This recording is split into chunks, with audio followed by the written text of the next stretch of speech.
तर छात्रों की गूंज कार्यक्रमासाठी 3,000 लोकांना 30 ते 35,000 रुपये वाटले असा आरोप नवनाथ बन यांनी केलेला आहे। बन यांच्या आरोपांची पडताळणी होणार असं मुख्यमंत्री फडणवीसांनी म्हटलं।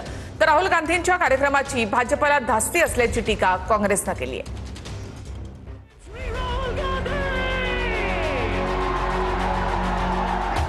पुण्यामधल्या राहुल गांधींच्या कार्यक्रमावरून भाजपने गंभीर आरोप केले आहेत।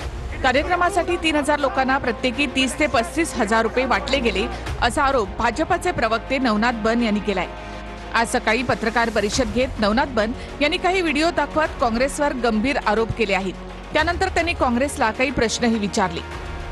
आणि पुण्यातल्या कार्यक्रमावर जवळपास 3 ते 3,500 लोकांना प्रत्येकी 30 ते 35,000 रुपये 3 ते 3,500 लोकांना प्रत्येकी 30 ते 35,000 रुपयाचं आमिष दाखवलं जात आहे। एका व्यक्तीला या कार्यक्रमात बोलवायचं, या कार्यक्रमामध्ये विद्यार्थ्यांचे बाईट घ्यायचे आणि ते सोशल मीडियावर प्रसिद्ध करायचे, यासाठी 3 ते 3,500 रुपये एका व्यक्तीला देण्यात येत आहेत। बघा, नवनाथ बन यांनी जे आरोप केलेले आहेत ते पुराव्याच्या आधारावरच केलेले आहेत आणि निश्चितपणे त्यांनी जे काही या ठिकाणी सांगितलेलं आहे त्याची पडताळणी ही निश्चितपणे केली जाईल। कोणीतरी मूर्ख एका प्रवक्त्यांनी सांगितलं की एकाला 30,000 रुपये देत आहेत।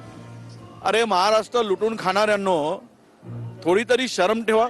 या शहरामध्ये कुणालाही विचारलं तर एक जण पण बोलणार नाही। कुठेतरी एक फेक व्हिडिओ करायचा आणि लोकांना मूर्ख बनवायचा। ह्या सगळ्या गोष्टी आपण पाहिल्यानंतर असं वाटतं की भाजपला राहुल गांधीची भीती किती झालेली आहे। म्हणजे याचाच अर्थ हे घाबरलेले आहेत। राहुलजीचा प्रोग्रामला गालबोट लावण्याचा ते प्रयत्न करतात आहेत। काँग्रेस पार्टीचं या ठिकाणी पक्षाचं काम अडवण्याकरता युवकांचा त्या ठिकाणी उपयोग करण्यात येत आहे। याकरता राहुल गांधी आता युवकाचा विषय घेऊन देशभर त्या ठिकाणी वेगळ्या पद्धतीने अशा पद्धतीची नौटंकी करतात।